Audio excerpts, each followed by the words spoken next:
Happy evening to every one of you. My name is Anil Nair. I was previously the academic head for Career Launcher South India. I used to manage entire academic verticals for 4 states. Very recently I quit my job and I started something of my own, Anil Nair classes. To all the students who are appearing for CAT in the coming days and other competitive examinations, I strongly recommend you to get onto my channel Anil Nair classes in youtube.com and download a 1.5 hour video which contains all the shortcuts ranging from number system, arithmetic, algebra, geometry, modern mathematics, some very innovative approaches, some approaches which helps you in solving questions less than 1 minute. I recommend you to download it and revisit the video as many times as possible for the good of you. Now today's video we are going to cover the first impressions of CAT 2012. Today morning I wrote the first slot CAT examination. I want to give you a glimpse of how the paper was. What are the do's and don'ts for all the students who are going to write CAT in the coming days, and some wisdom nuggets taken from my understanding of today's paper. Let's get on to the first impressions of CAT 2012 paper. Now, those of you who have already written CAT are already very serious about CAT examinations, must already be knowing that CAT stands for Common Admission Test. This year CAT 2012, the paper has got 2 sections. Section 1 comprised of 30 questions divided into 2 sections, Quant plus DI. There will be questions from DI Quant and there will be questions from DI. This year in CAT 2012, 30 questions were distributed among Quant and DI in ratio approximately close to 2:1. So there were about, in quantitative aptitude, there were about around 20 questions which came out of 30 questions, and DI there were about 10 questions which came out of 30 questions. And in section 2, there will also be another 30 questions. There will be 2 important modules that will be covered. One is an verbal ability and another will be an logical reasoning. This year, logical reasoning, we have got about 10 questions, around 10 questions which came from logical reasoning, and there were about 20 questions which came from verbal ability. When I say verbal ability, I am including about all the concepts under verbal ability, which includes reading comprehension, which includes sentence completion, which includes para jumbles and another miscellaneous topics in verbal ability. Let us take the overall paper analysis as well as the section wise analysis. Overall paper analysis.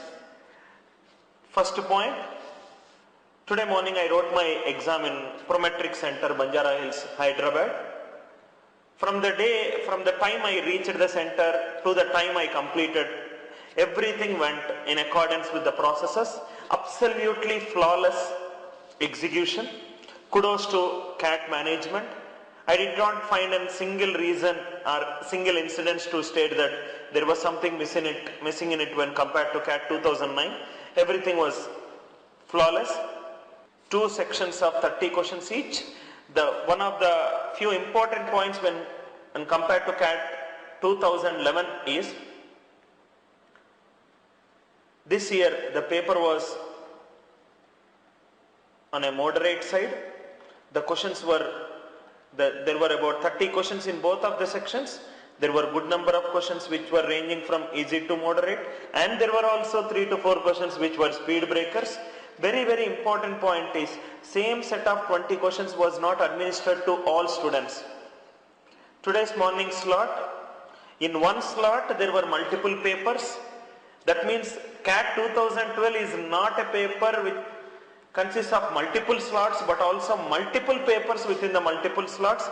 There were about 8 to 10 questions which were quite different from 2 persons who wrote on the same slot, and there were good number of DI, reasoning and RC sets which were common for all the students, and most of the questions which were different between 2 students who wrote on the first day morning were from quantitative aptitude and verbal usage.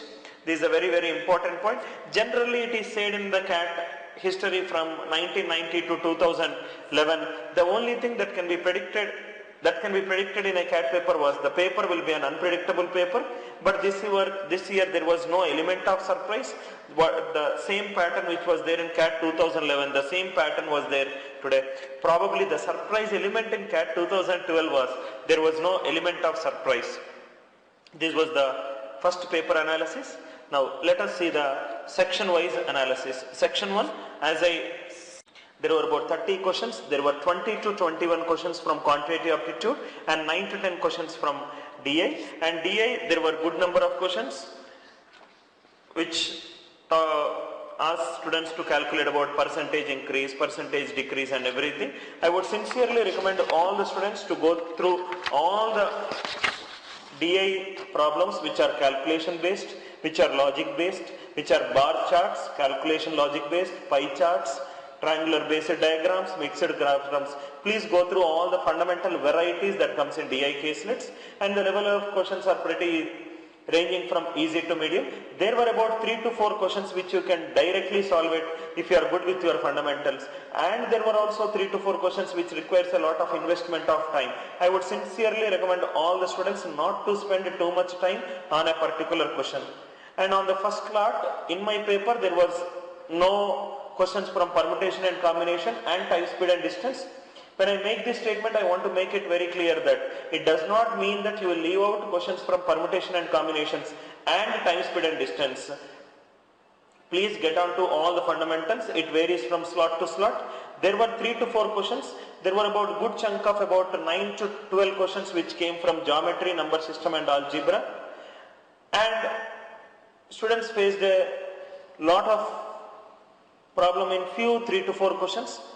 Assume that if I give you 30 questions and if I remove that 70 minutes, every one of you can solve 30 questions. So within that given time limit, how many you can solve, that too in less time, matters in CAT examinations. So students also faced a time pressure in this section. A few students reported that in one questions none of the choices were correct. So unless data points are there, we will not be able to validate that point.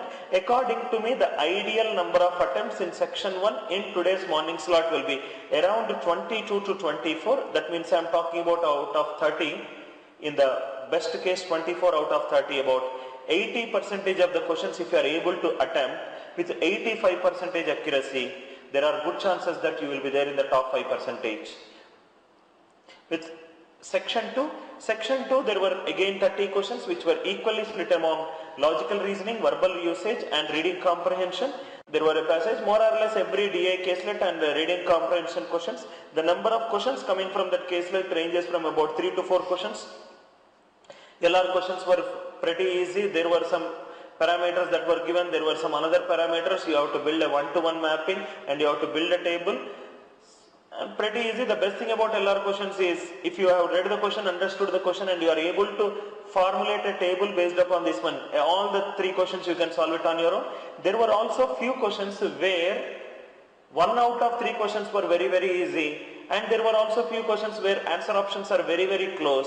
There were at least 2 to 3 questions where the answer options are very close, getting into the second decimal. Please go through paragraph based inference questions as much as possible. I would say that in today's morning slot, the section 2 is comparatively difficult when compared to section 1, and I would call it as a medium to difficulty level paper. If you are able to attempt about 66 to 70% of the paper with 85% accuracy, you are definitely on the top side.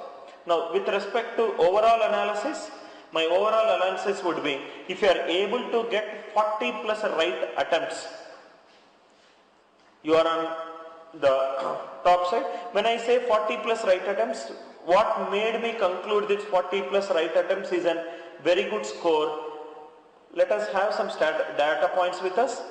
Now if you look at a CAT 2011 marks versus percentile, CAT 2011 it was also a 180 marks paper. Any student who has got about 45 marks, I am talking about 25% of the total marks, he has got a 42 to 45 percentile, and a student who has got about 120 out of 180, which is 66.66%, he has got a percentile of 99 plus. If you closely observe the top 3 rows in this table, plus 15 marks is approximately equivalent to plus 15 percentile. So till 75 marks, it's approximately coming to 77 percentile. Almost 1 mark is equivalent to 1 percentile.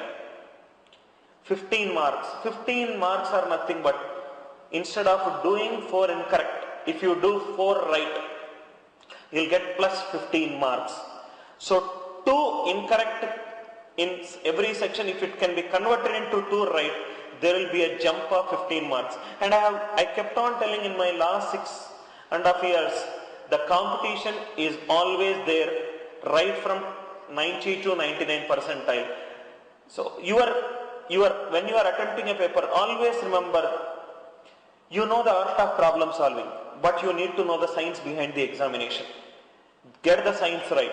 Automatically your skill will improve. I have seen a number of engineering students sitting on a particular problem and fighting against the problem and trying to win against the problem.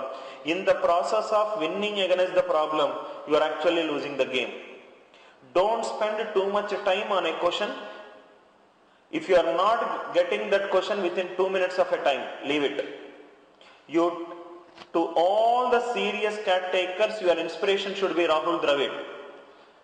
Imagine, look at a scenario where Rahul Dravid is batting a test match, bowls a ball, and Rahul Dravid thinks that he is not able to play that ball. He just lifts his bat and says that let the ball go to the wicket keeper, and he keeps on doing it, and he only plays the ball which he is comfortable. The same strategy also, be the Rahul Dravid in your CAT examinations. Do what are easy. Do what takes less time to solve. Don't spend too much time on a particular question. Use the mark button very, very effectively. And keep this data table in front of you. Always remember, 15 marks can get you into one of the top colleges, and most of the students screw up the examinations because they don't understand the science behind the CAT examination. Get your science right. Now, how to get these 40 plus right attempts? First and foremost thing, every student should know your strength and weak areas. For me, my definition of a strength area is, I have seen some 500 plus problems in that particular area, and given any question, somewhere in my mind I have a belief system that I can solve it, and it takes less time to solve. The strength area can only come when you have invested more time. Anything on which you invest your time will become your strength area. It could be your English, it could be your DI. So writing that number system as your strength area, and you are not getting good marks in mocks, does not make that area a strength area. Ensure that your strength and weak areas are in place. Forget the topics which you never studied till now. You have a phobia towards permutation and combination in 10th class. You carried the same phobia in your 12th class, and you missed out all the PNC classes in your CAT Test Prep Institute. And today, please don't open that PNC topic and study this. And I have never seen in my last 6.5 years any student saying that I will be able to solve. You ask the person who has created the CAT examination itself. He himself will not be able to solve all the 30 questions. You have to leave certain questions. That is the science behind these examinations. You have to attack all the easy questions. Decide on questions based upon your strength area. Recheck calculations. I do these mistakes most of the times. I get the answer 1 and I tick mark the option 1. Option 1 might not have answer 1. Ensure that you recheck your calculations. Take my word, CAT exam is not an exam of speed. It is an exam of accuracy. There was a point of a time where there was about 180 minutes were given and 215 questions were given some 15 years back. And now 30 questions were given and 70 minutes time is given. Either you look at a question, either you know it or you don't know it. If you don't know it, you will not be able to solve the question. Recheck your calculations based upon your time availability. Always remember, classify the questions into 3 types. Easy and solvable. When I say an easy question, it is like 222 whole square. If you know a plus b whole square, you can solve it. That's an easy question. Then ask yourself whether solving this question will take less than 1 minute or more than 1 minute. If it is more than 1 minute, come out in the second innings. Ensure that your first 20 minutes of your examination, you should solve as many easy questions as possible in that paper, and you should try to get all of them right. First 20 minutes of your exam will determine the next remaining time of your examinations. Any questions which is difficult, for me the definition of difficulty is very simple. It takes more time to solve, or I don't know how to solve. Leave these questions, come back if time permits. Now this is a simple line diagram which I would call it as the mantra for your CAT examinations. Some months back you got a dream to get into top schools, and you joined some test prep institute and you got your basics right, and you moved on from a 0 to 75 percentile. From 75 to 90 percentile, it's all about conceptual clarity. This is a warning to all the students who are good in formula based abilities. If you think that applying formulas will make you get 99 percentile, I'm sorry. You'll keep on repeating CAT, and you will keep on giving money to the test prep businesses, and you'll keep on writing CAT. Get your basics right. For example, a simple example. When I say product of two numbers is 100, LCM is 25, what is HCF? Students who are in formula based abilities, they will tell the answer to as 4, but it is not 4, because the formula holds good only when the HCF is a factor of LCM. Get the formula.